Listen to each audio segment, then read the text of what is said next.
कि बात वहीं पे आके खत्म होती है कि हमारा टॉपिक क्या है कि एजुकेशन। एजुकेशन जो आज की एजुकेशन है, आज की जो तालीम है, क्या वो वाकई जो सही तालीम है उसके मेयार को पूरा कर रही है जो आज हमारे बच्चे स्कूलों में और यूनिवर्सिटीज में हासिल कर रहे हैं। इसके ऊपर बहुत ज्यादा बहस पहले भी हो चुकी है, मतलब और कर भी रहे हैं लोग अब भी। यूट्यूब वगैरह पे भी काफी मैंने भी देखा कि इस टॉपिक को डिस्कस किया जा रहा है। लेकिन क्यों डिस्कस किया जा रहा है? देखिए ना कहीं तो कोई ना कोई फ्लॉ है ना, जब तो ये पॉइंट ऑफ डिस्कशन बन रहा है और हमें कुछ उसके कॉन्सिक्वेंसेस हम फेस कर रहे हैं कि हमारे बच्चे अच्छे से अच्छे स्कूलों में हम भेज रहे हैं, भारी से भारी फीसें दे रहे हैं, बड़ी से बड़ी यूनिवर्सिटीज में हम पढ़ाते हैं, बट जो अल्टीमेट जो मुआशरे का जो सोसाइटी का हाल है इस वक्त, तो वही बच्चे आते हैं ना मेन स्ट्रीम में। फिर तो सोसाइटी का जो हाल है वो बद से बदतर होता जा रहा है, जो फैमिली यूनिट है वो बद से बदतर होता जा रहा है। क्यों? तो आखिर फ्लॉ कहाँ पर है? तो ये 2-3 क्वेश्चन थे जो मैंने उसमें डाले भी थे कि आप लोगों ने अगर शायद सर्च किया हो थोड़ी सी। मैंने इसकी एजुकेशन जो लिटरल मीनिंग जो हमें मिलते हैं कि एजुकेशन के क्या, यानी जिसको आप कह लें आम जबान में डिक्शनरी मीनिंग, कि वो क्या है, आप में से अगर किसी ने ढूंढे हो तो। कभी कोशिश की है जो आप हासिल कर रहे हैं कि वो है क्या जो आप हासिल कर रहे हैं? कोशिश की लेकिन नहीं मिला। मार दिया। नहीं मिला कुछ भी।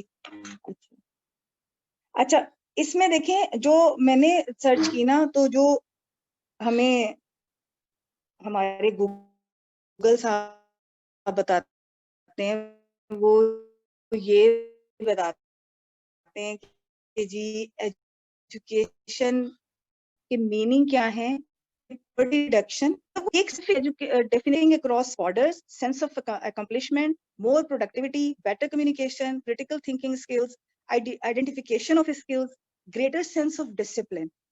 अब ये एक बहुत ही यानी लंबी चौड़ी उन्होंने इसमें दी हुई है, ठीक है ना? हाँ, ब्रॉड स्पेक्ट्रम में। लेकिन यानी इससे जो मैंने अखज किया ना इस चीज से कि बेसिकली क्या है एजुकेशन, कि intellectual upbringing plus character upbringing. Actual में जो एजुकेशन की डेफिनेशन होनी चाहिए या ये जो इन्होंने दी है उसको अगर हम एक तरह से प्रिसाइज कर लें या उसको सम अप कर लें कि intellectual upbringing plus character upbringing, दोनों चीजें, ठीक है। इंटेलेक्चुअल अपब्रिंगिंग में क्या आएगा? Ability to think and reason, ये तो बेसिक है ना।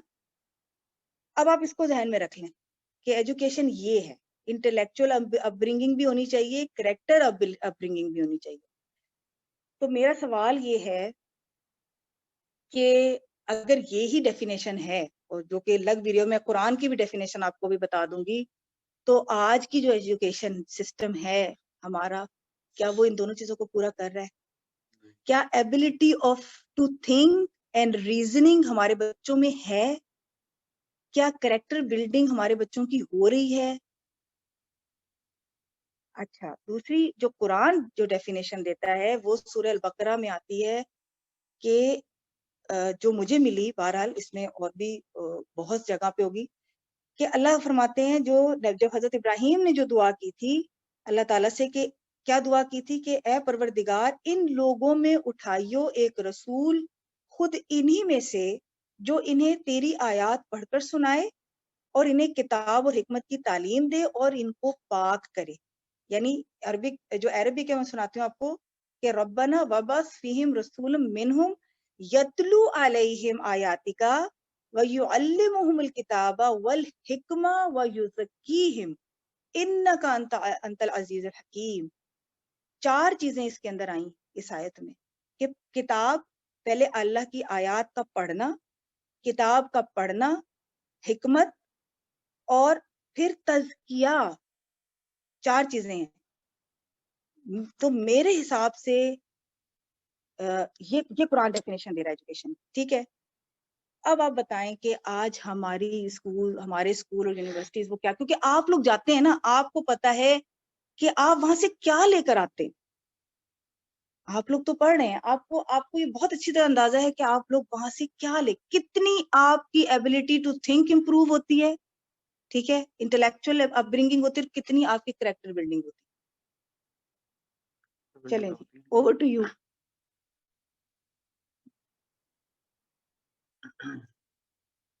जी राफिया, आप कुछ बताएंगी? मेरा बंद तो नहीं है? नहीं सकती, रिदा होस्ट है।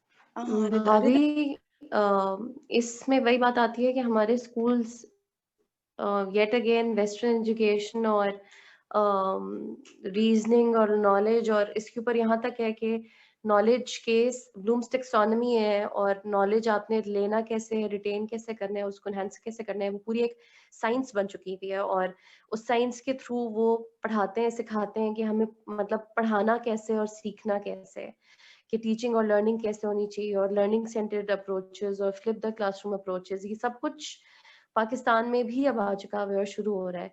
लेकिन जो एक चीज हम मिस आउट करते हैं वो यही है कि करेक्टर बिल्डिंग नहीं है। It's all business oriented. जो कहते हैं ना, फाउंडेशंस होती हैं जो काम करती हैं, तो जो फाउंडेशन है, हमारी फाउंडेशंस ही पढ़ाई की खराब है। हमारी फाउंडेशन में सिर्फ जो एक टास्क या एक गोल जो माँ बाप सोचते हैं, रखते हैं अपने बच्चों के लिए, वो सिर्फ इस दुनिया के लिए होता है। दीन को हम उसमें से बिल्कुल उठा के निकाल देते हैं। दीन को हम बस सिर्फ यहाँ तक रखते हैं कि नमाज पढ़ लो और बस कोशिश करो कि झूठ ना बोलो, और बस इसी तरह जिंदगी गुजर जाएगी, जन्नत में हम पहुंच जाएंगे किसी ना किसी तरह।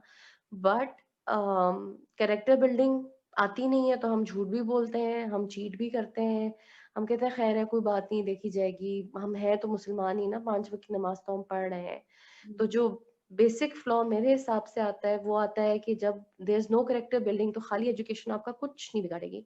और अब आईक्यू के साथ साथ एक और चीज जो आती है वो ईक्यू है, जो कि हमारा अच्छा। दीन हमें पहले ही सिखाता है कि सब्र करो, शुक्र करो, अपने गुस्से को काबू में रखो, इमोशनल इंटेलिजेंस जो आती है, और वो उसमें भी हम बिल्कुल जीरो हैं। आईक्यू में हम जरूर हाई हैं, लेकिन क्योंकि हमारे पास अच्छी वैल्यूज नहीं है, हमारी अपनी वैल्यूज नहीं है, क्योंकि एक अच्छी जिंदगी गुजारने के लिए एक अच्छी वैल्यूज अगर आप ढूंढें तो इस्लामिक वैल्यूज से बढ़कर पूरी सोसाइटी, वेस्टर्न सोसाइटी में देख लें, आपको उस तरह की वैल्यूज और कहीं कहीं नहीं मिलेगी जितनी कंसोलिडेटेड और अच्छी वैल्यूज हमारा दीन हमें देता है। लेकिन हम पढ़ लिख जाते हैं, हम डिग्रियां ले लेते हैं, लेकिन क्योंकि हमारी वैल्यूज ठीक नहीं होती, हमारी करेक्टर बिल्डिंग ठीक नहीं हुई भी होती, तो वो इशू होता है। आजकल माँ बाप कहते हैं कि हम इतनी फीसेस दे रहे हैं, हम इतना पे कर रहे हैं, तो ये करेक्टर बिल्डिंग का काम स्कूल का है। स्कूल कहता है कि जी हम आपके बच्चे को इतना अच्छा बोलना सिखा रहे हैं, इससे आगे हमारा काम नहीं है। तो करेक्टर बिल्डिंग इन एक्चुअली और वेरी सैडली एंड अनफॉर्चुनेटली ना घर पे माँ बाप कर पा रहे हैं, क्योंकि वो दोनों बहुत बिजी हैं पैसा कमाने में, और ना हमारे स्कूल्स करते हैं, क्योंकि स्कूल्स बिजनेस बनाने में मसरूफ है। और बच्चे, पहले एक टाइम होता था कि माएँ बच्चों को बिठाती थी तो थोड़ी बातें उनको पढ़ाने में सिखा देती थी, लेकिन अब क्योंकि पढ़ाइयाँ इतनी कॉम्प्लेक्स हो गई हैं कि बच्चे वैसे ही ट्यूटर के पास जा रहे होते हैं, तो ट्यूटर भी सिर्फ पैसा बना रहा है, वो उनको वैल्यूज नहीं दे रहा। तो असल वैल्यूज में जब आप जिस भी सोसाइटी से, एजुकेशन में से निकालेंगे, तो डाउनफॉल आएगा ही आएगा। बेशक आप उसमें आप जितने बड़े मर्जी किसी ओहदे वाले जितनी को भी चाह आप, लें, लेकिन हाँ, फिलोसफर थिंकर्स ये लोग निकल जाएंगे सोसाइटी से। बिल्कुल। अच्छा, अब देखिए, यही मैं, जैसे मैंने सूरह जुमा की एक आयत पढ़ी और मैं बड़ी उससे मतलब हैरान हुई कि अल्लाह ताला ने क्या मिसाल दी। मिसाल उन लोगों की जो हामिले तौरात बनाए गए, फिर वो इसके हामिल साबित ना हुए, उस गधे की सी मिसाल है जो उठाए हुए हों किताबों का बोझ। यानी उनको तौरात दी अल्लाह ने, और उन्होंने क्या किया, हामिले तौरात वो बनाए गए, लेकिन वो हामिले तौरात साबित नहीं हुए। यानी किताबें जब तक आपको इंसान नहीं बना रही, इंसानियत नहीं सिखा रही, ठीक है, वो किताबें बेकार हैं। ठीक है, या तो आज हमारे बच्चे, वो बिल्कुल मिसाल ऐसे है जैसे आज हम अपने बच्चों को देखते हैं ना, स्कूल जाते हुए छोटे बच्चे, वो इतने भारी भारी बैग, मेरे तो जहन में सही बात है, उन बेचारे वो बच्चे ही आए, तो अल्लाह ने यहाँ मिसाल दी है ना कि वो ऐसे है कि जैसे बोझ उठाया हुआ किसी गधे ने किताबों का, कि वो उन बच्चों के अंदर कोई यानी बच्चों को किसी चीज की कोई वैल्यू का कुछ नहीं पता, लेकिन इतने भारी भारी उन्होंने बैग उठाए हुए ऐसे कि जैसे पता नहीं ये सारी किताबें पढ़ के तो वो पता नहीं क्या बन गए। तो एग्जैक्टली वही है कि किताबें आप मोटी मोटी पढ़ लें और ढेरों पढ़ लें, लेकिन अगर आपको इंसान बनने की तमीज नहीं आई। और जो सबसे बड़ी चीज है, अगर आपने अपने कहते हैं ना कि जिसको अल्लाह ताला ने कहा ना कि तुमने अगर अपने रब को नहीं पहचाना, जो रब से करे दूर, तो वो तालीम भी फितना, ये भी किसी का शेर है ना। तो एग्जैक्टली वही चीज है कि हम वो चीज बना रहे हैं बच्चों को अपने, यानी हम मुसलमान होके भी मैं समझती हूँ कि वही चीज बिल्कुल के गधों के ऊपर जैसे किताबें ला दी जाती है ना, मोटी मोटी किताबें पढ़ लो, यानी मैं तो समझती हूँ दुनिया भी क्या कमाने का वो सीखते होंगे, शायद दुनिया भी नहीं, बस एक वो फैक्ट्रीज लगी हुई है छापने की, बच्चे पढ़ पढ़ के उसको पढ़ने का लेवल, ये जी एजुकेटेड हो गए हैं, बस वो स्टैंप लगे जा रही है, और ना उन्हें शायद दुनिया भी कमाने की सेंस नहीं आती, ना उन्हें दुनिया में रहने की सेंस है। तो दीन तो खैर बहुत दूर की बात है ना, वो तो फिर उसमें टीचर्स का भी रोल आ जाता है बहरहाल। हाँ जी, आप कुछ कह रहे थे? मैं कह रहा था कि हमारी एजुकेशन इन्होंने सिर्फ लिखना लिखना लिखने पे कर दी है, मतलब कि पढ़ाते रहते हैं हमें। जो मैंने नोटिस किया है ना कि अगर प्रैक्टिकल होती ना हमारी एजुकेशन, कि काम शाम करवाते हैं, अब हमारा दीन प्रैक्टिकल है, बिल्कुल नमाज पढ़ो, लोगों के साथ अच्छे हकूक वगैरह प्रैक्टिकल काम करने पड़ते हैं आपको, तो बंदे को शौक भी होता है कि चलो मैं अब कर लेता हूँ। लेकिन हमारी एजुकेशन बस हमें रट्टे लगवाए हैं, हमें लिखवाया है, वो छापे हैं हमने पेपर वगैरह इतने ज्यादा, तो इसलिए हमारा शौक भी डेवलप नहीं हुआ कि भाई हम शौक से पढ़ेंगे, क्योंकि प्रैक्टिकल काम नहीं करवाया। बिल्कुल। तो और कोई इसमें ऐड करे, फिर मैं एक दो और क्वेश्चन, अच्छा इसमें ये भी डाल लेते हैं कि अब देखें टीचर्स का भी तो बहुत रोल है ना, टीचर्स इससे बरियोजिम्मा तो नहीं है। आप ये देखें कि जो हमारे इतने पीछे, अगर हम इमाम अबू हनीफा और इनको देखें, इमाम शाफी, कि ये कौन लोग थे, और आज हम इस दौर में इतने बड़े बड़े इंटेलेक्चुअल्स पैदा क्यों नहीं कर पा रहे, मुसलमानों में खसूसन हमारा ये डाउनफॉल क्यों है? हालांकि हम तो इतनी बड़ी बड़ी यूनिवर्सिटी से हमारे बच्चे पढ़ रहे हैं, वही वाली बात है, इतना इतना पे कर रहे हैं।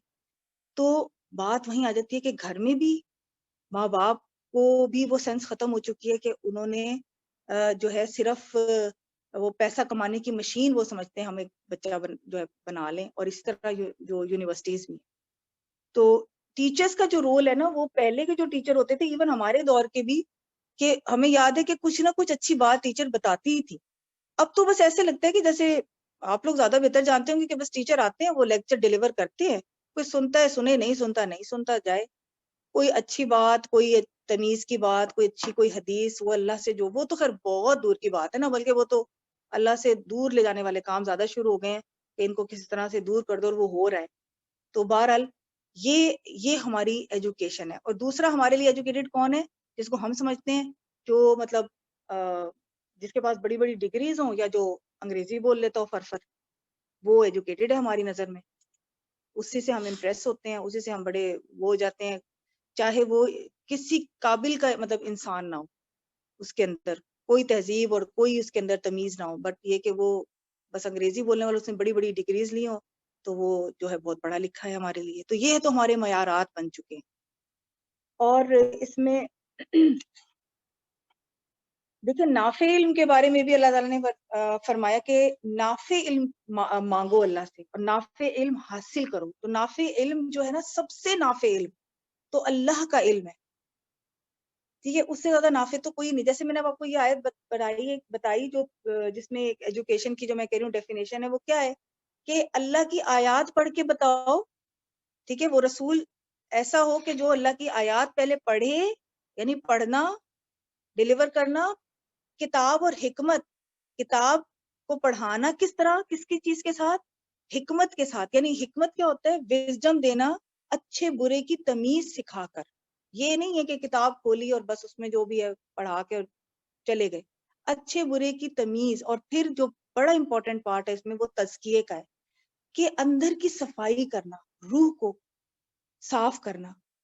तो वो तो पता नहीं अब किस हद तक यूनिवर्सिटीज कर रही हैं, कितने टीचर्स, हो सकता है कोई हो भी करने वाले, लेकिन कम रह गए हैं बहुत। उनको अपनी इस जिम्मेदारी का शायद एहसास नहीं है। और पेरेंट्स को तो खैर, पेरेंट्स को भी काफी हद तक नहीं है। तो आप और बताइए कुछ इसमें, आप लोगों को क्या और फील होता है कि सिस्टम को किस तरह से हम, यानी हमें चेंज किस तरह करना चाहिए?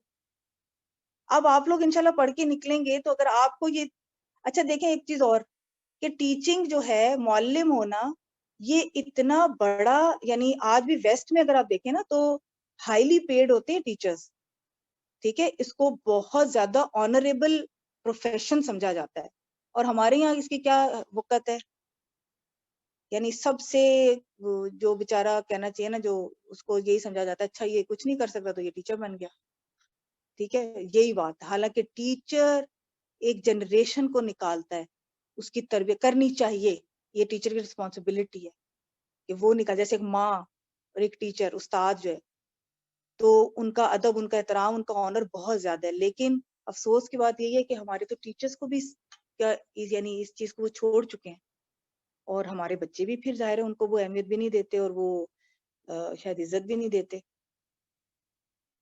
तो ये चीजें हैं एजुकेशन के अंदर। और क्या कोई आप और बता दीजिए, किसी के जहन में है क्या फ्लॉज हैं? हाँ आंटी मैं बताता हूँ। जी बेटे।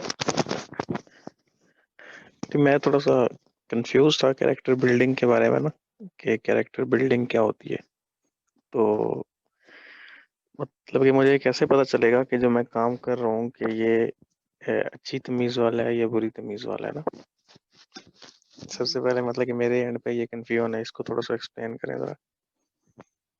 अच्छा, इसको देखें, मैंने जैसे आपको ये बताया ना कि ये चीज, पहली चीज तो घर से, ठीक है, और हम क्योंकि बहैसियत मुसलमान हम इस चीज को डिस्कस कर रहे हैं, ठीक है, हम इन जनरल नहीं कर रहे कि दुनिया में क्या हो रहा है। अगर दुनिया का भी लिया जाए ना, अगर वेस्ट का भी लिया जाए, तो वहां पे भी अगर आप देखें तो बेसिक एथिक्स जो है ना, वो छोटी सी स्टेज से बच्चों को सिखाना शुरू कर देते हैं। मतलब आपने जी रोड कैसे क्रॉस करनी है, आपने जो है अपने कॉरिडोर में किस साइड पे चलना है, आपने थैंक यू बोलना है, आपने सॉरी बोलना है, आप, ठीक है, ये बेसिक एथिक्स वो भी सिखाते हैं। हमारा अलमिया ये है, यही कैरेक्टर बिल्डिंग है ना। अच्छा, तो वो तो इस्लाम को फॉलो नहीं कर रहे ना, हमारे पास तो एक पूरा फुल फ्लेज अल्हम्दुलिल्लाह दीन है। तो हमें कहते हैं ना कि सोने से और बैठने से और उठने से और खाने से लेके कोई चीज छोड़ी ही नहीं है जिसमें हमें तहजीब, तमीज और मैनर्स ना सिखाए गए हों, ठीक है ना, तरीका ना सिखाया गया। तो वो भी ये करते हैं वेस्ट में। और इस लिहाज से वो, हम जो कहते हैं ना कि वो तो जी बड़े, हम वहां जाते हैं तो हम कहते हैं बड़े तमीज वाले हैं जी, वो तो बड़े ऑनेस्ट हैं जी, वो तो झूठ नहीं बोलते। अच्छा भाई, वो क्यों नहीं बोलते? क्योंकि उनकी तरबियत की गई है, वो दीन नहीं फॉलो कर रहे, बट स्टिल उन्होंने कुछ एथिक्स जो पार्ट ऑफ सिलेबस उन्होंने रखा हुआ है। क्योंकि मैंने तो मॉन्टेसरी लेवल पे पढ़ाया है ना बेटे, मैं आपको बताऊं, हमारे छोटे छोटे बच्चे आते थे ना, 3 साल के, 2.5 साल के, 2.5 साल का तो चले बच्चा बहुत छोटा होता है, 3 साढ़े 3 साल का बच्चे हमारे इस कदर, वो कहना चाहिए ना कि वो कहते हैं ना डिस्ट्रक्टिव, एग्रेसिव, ठीक है, वो घर से ही पहली बात ऐसे आते हैं। घरों में हमारे एक तो माहौल ऐसे हैं, वो वही है कि जी हम दीन से एक तो अपने दूर हैं, हम उसको कोई अहमियत देते ही नहीं है, हम अपनी सोच को अहमियत देते हैं। हाँ जी, 4 चीजें बच्चे को बता दी तो हमने समझा जी बड़ा, पता नहीं हमने क्या पढ़ा दिया बच्चे को अपने। तो वो तो आप देखें कि आप जापानीज देखते हैं ना बच्चे, जरा उन पे रिसर्च करें, उनके बच्चों की स्कूलिंग पे किस तरह, चाइनीज के आप देखें, छोटे छोटे बच्चे कैसे वो सलाम करते हैं अपना, कैसे वो बैठते हैं, कैसे वो टच करते हैं। तो ये वो दीन नहीं सिखा रहे हालांकि, और हमारे जिनके पास, जिनको दीन ने सब कुछ दे दिया, वो उसको एक साइड पे उन्होंने रखा हुआ है, और एक वो खिचड़ी सी पका ली है जो हमें खुद भी नहीं पता कि हमने क्या पढ़ाना है। आए दिन हमारा सिलेबस भी चेंज हो रहा होता है, तो वो हम उस पे चल रहे हैं। तो करेक्टर बिल्डिंग ये है जो कि मोस्ट इम्पोर्टेंट है। और मैं जो समझती हूँ ना, और जो कि मेरे ख्याल से रिदा को भी ज्यादा बेहतर बताएंगी कि किस स्टेज तक बच्चे की करेक्टर बिल्डिंग हो जाती है, यानी उसके जो आपने मैनर्स उसको सिखाने हैं, वो बड़ी छोटी एज है, उसके बाद तो बस वो फिर एक बन गया पुख्ता इंसान। ठीक है, चल अब मैं बताता हूँ। हाँ जी। अच्छा मेरे ख्याल से ना अच्छी एजुकेशन वो होती है जिसमें ना 3 C's हों। मतलब कि 3 चीजें मुझे लगता है कि वो अच्छी उसमें अगर हो एजुकेशन सिस्टम में तो वो अच्छे होता है। एक तो ये है कि क्रिएटिविटी होनी चाहिए, इनोवेशन होनी चाहिए उसके अंदर, बच्चे की अपनी सोच होनी चाहिए, उसमें नए आइडियाज होने चाहिए। दूसरा ये है कि कैरेक्टर होना चाहिए, ठीक है, उसमें उसमें पर्सनैलिटी भी आ जाती है, उसमें इखलाक भी आ जाता है, उसमें तमीज़ भी आ जाती है, उसमें रहना सहना बोल चाल मुआशरत जितनी भी है ना वो उसमें। और तीसरी चीज़ जो है वो है कॉन्फिडेंस, खुद एतमादी, कि अगर तो ये 3 C's हमारे एजुकेशन सिस्टम हमें दे देता है तो मेरे मुताबिक वो ठीक है। अब कैरेक्टर जो है वो रिलेटिव है, लेकिन हम चूंकि मुसलमान हैं तो हम एज अ मुस्लिम सोचते हैं, और हमें सोचना भी चाहिए एज अ मुस्लिम। तो वो तो हमें, अगर हम इस्लाम के मुताबिक ज़िंदगी गुजारेंगे तो वो कैरेक्टर वाला एलिमेंट हमारा टिक हो जाएगा। फिर खुद एतमादी पे थोड़ा सा काम करना चाहिए, बच्चों को कॉन्फिडेंस, क्योंकि मैंने तो जॉब में भी यही देखा है कि जो बाकी चीज़ें होती हैं वो बंदा लाइफ में कभी ना कभी दोबारा सीख लेता है। अगर आपने ग्रामेटिकली कोई मसले थे वो आप बाद में भी सही कर लेंगे, कोई मैथमेटिक्स में इशू था वो भी आप बाद में भी सही कर लेंगे कभी ना कभी लाइफ में, कोई और कॉन्सेप्ट्स का इशू था वो भी ठीक हो जाते हैं।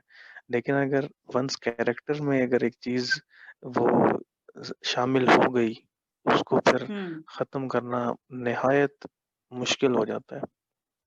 देखो बेटे, यही हो रहा है ना अब हमारे, सॉरी मैं आपकी बात काट रही हूँ, सिर्फ इसमें थोड़ा सा ऐड जी, जी। करूंगी कि कॉन्फिडेंस की जो आप बात कर रहे हैं वो क्या है। अब सारे बच्चे एक जैसे बराबर, सब जीनियस तो नहीं ना पैदा हुए, ठीक है। हमारे बिल्कुल। जो माँ बाप हैं उनकी भी एक्सपेक्टेशंस बहुत, बस मतलब वो दुनियावी लिहाज तक रह गई ना सिर्फ, कि हमारा बच्चा तो पता नहीं ये एज क्यों नहीं ले रहा, वो घर में भी उसके ऊपर लान तान उसको हो रही है, अगर बेचारा नहीं ले रहा तो ठीक है। अच्छा, दूसरा कॉलेज यूनिवर्सिटीज में भी लान तान हो रही है, टीचर्स भी। तो वो कॉन्फिडेंस तो शटर हम खुद करते हैं ना बच्चों का, घर में भी कर रहे हैं और यूनिवर्सिटी भी। भाई आप घर में तो चले, वो भी नहीं होना चाहिए, और यूनिवर्सिटी किस लिए बनी है आपका? तो अगर आपने एक जीनियस, एक इंटेलेक्चुअल को ने अगर ए ग्रेड ले लिए और आपने उसको थोड़ा सा पढ़ा दिया और वो मजीद उसमें रिफाइनमेंट आ गई और उसने बहुत अच्छा कुछ मतलब कर दिया प्रूफ, तो चले इसमें आपका कितना कमाल है।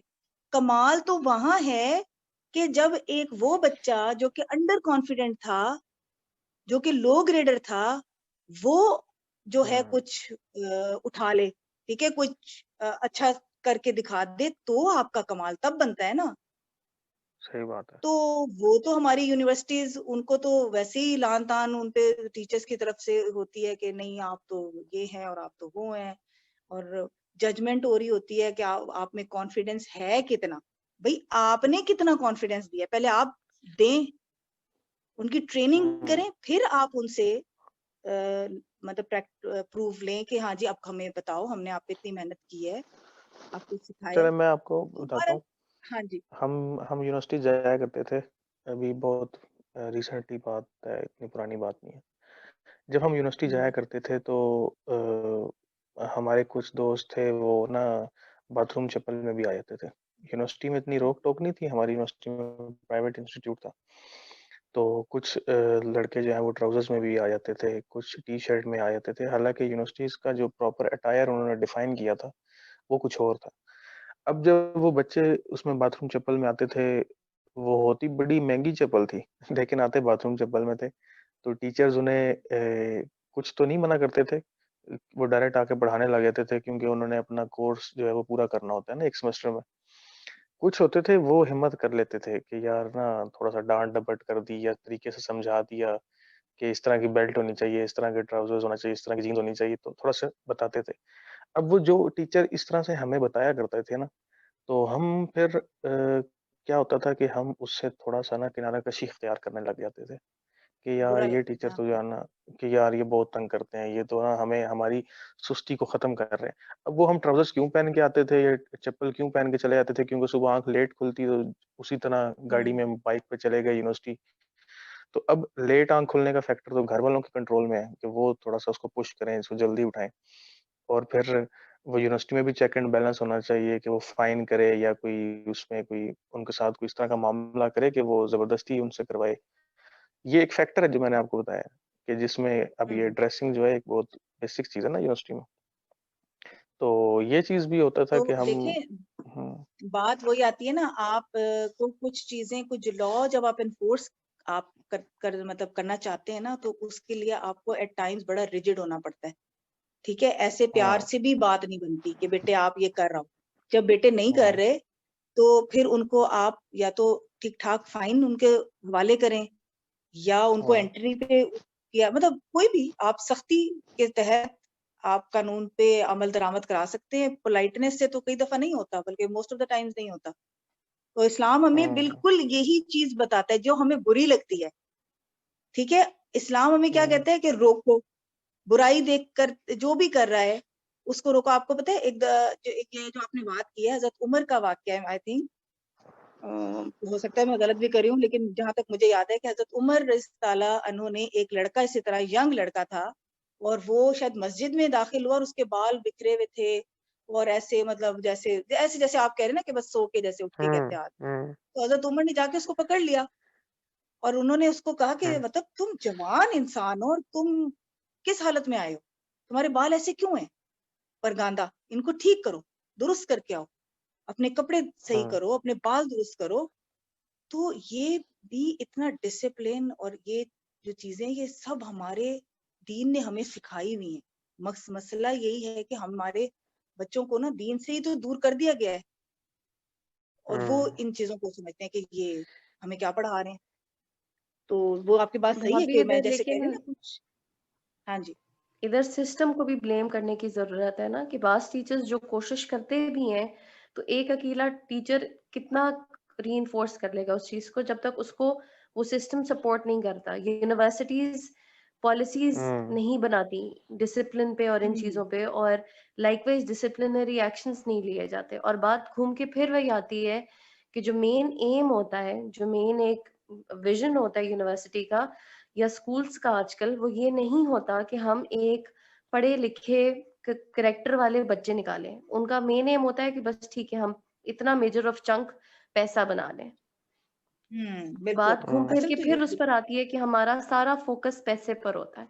हम आगे नेशन बिल्डिंग पे, बच्चों पे जो मतलब फ्यूचर इन्वेस्टमेंट होती है, उस पे हम इन्वेस्ट नहीं करते, बिल्कुल भी नहीं। अब और जब इट ना इज मतलब हम्म हम्म, वेरी अब हमने सैड। जब ये इन्होंने बात ठीक की कि ये जो है ना ऊपर वाले लेवल पे पॉलिसी मेकिंग होनी चाहिए, लेकिन जब ऊपर वाले लेवल पे पॉलिसी मेकिंग होती है, लेजिस्लेशन होती है, तो फिर मसला ये आता है कि जब हम खुद से कोई ड्रेस कोड या कोई इस तरह की कोई चीज़ उसकी लेजिस्लेशन करने की कोशिश करते हैं, तो वहाँ पर फिर ये अवाम ये आवाज़ उठाती है कि जी ये जो हमारी बुनियादी हकूक है ना।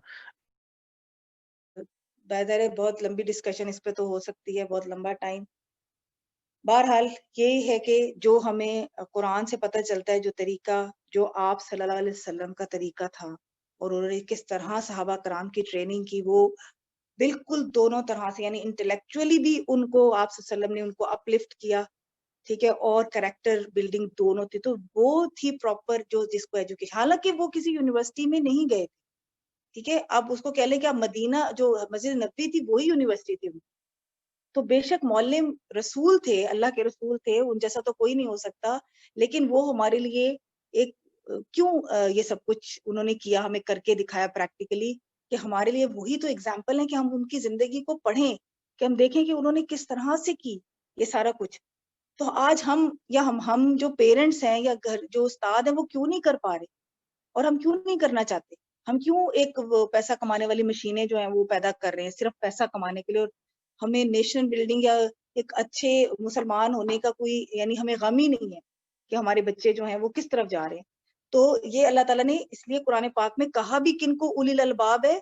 उलिल अलबाब कौन है, अकल वाले कौन है, कि जो गौर करते हैं अल्लाह की आयात पर, और वो उस बात मतलब उनका जो पॉइंट ऑफ फोकस है वो यही होता है कि उन्होंने दुनिया और आखिरत को सामने रखकर वो अपनी जो है ना तरबियत करते हैं, आने वाली नस्लों की भी अपनी भी, दुनिया और आखिरत को सिर्फ दुनिया को सामने रख के नहीं करते। तो ये बहुत जरूरी है हमारे अपने घरों में भी, मुसलमान बहैसियत मुसलमान वालिदैन के लिए भी, कि हम वापस पलटें, हम अपने जो मेन जो हमारी जो मेन कहना चाहिए ना जो टीचिंग्स हैं उनकी तरफ हम वापस आए। अदरवाइज अगर हमने ये नहीं किया अभी भी टाइमली, ये सब कुछ नहीं किया हमने, बच्चों को हम सही मेन उसमें स्ट्रीम पे नहीं लेकर आए, तो अगली मजीद जो नस्लें आने वाली हैं ना वो फिर बहुत ही क्रिटिकल यानी सिचुएशन हो जाएगी। तो अल्लाह ताला हमें तौफीक दे, हम दुआ ही कर सकते हैं। आके वो आपका कोई आमीन। पॉइंट रह गया इसमें? आंटी पॉइंट तो बहुत सारे हैं, लेकिन अब मैंने अगली डिस्कशन में इंशाल्लाह सामने लेकर आने। इंशाल्लाह हाँ जी, बहुत बिल्कुल बहुत ज्यादा है। तो बहरहाल हम तो यही दुआ करते हैं, हम इसके थ्रू मैसेज ही पहुंचा सकते हैं कि अपने जो हमारे टीचर्स भी हैं और जो हमारे माँ बाप हैं उन सब के लिए कि खुदारा इस चीज को समझें और मतलब ये सिर्फ पैसे की दौड़ में बच्चों को ना लगाएं और पैसा बनाने की दौड़ में ना लगे हमारे स्कूल्स और यूनिवर्सिटीज। इस पॉइंट की मतलब कहते हैं ना, कहना चाहिए कि जो यानी इतना ये नाजुक पॉइंट है कि हम जो कर रहे हैं इस वक्त अपने बच्चों के साथ ना वो इंतहाई जुल्म है और इसके फिर कॉन्सिक्वेंसेस अभी भी हम भुगत रहे हैं और आगे भी अल्लाह ताला हम पे रहम फरमाए। तो अल्लाह हमें तौफीक दे।